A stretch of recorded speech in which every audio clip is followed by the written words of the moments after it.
కాంగ్రెస్ కాపాడుతుంది అని మీ అందరికీ నేను తెలియజేస్తున్నాను.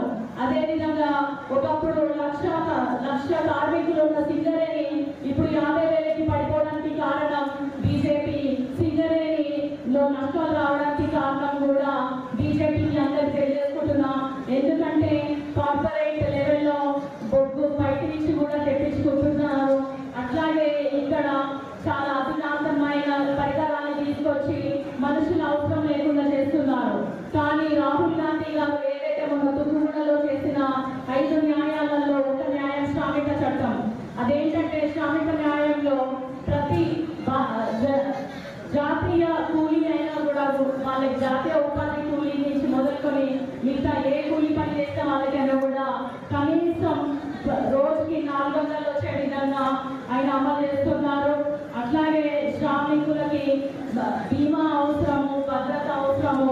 మనం ఏదైతే చూసినామో ఇక్కడ కార్మికులని సస్పెండ్ చేయడం జరిగింది.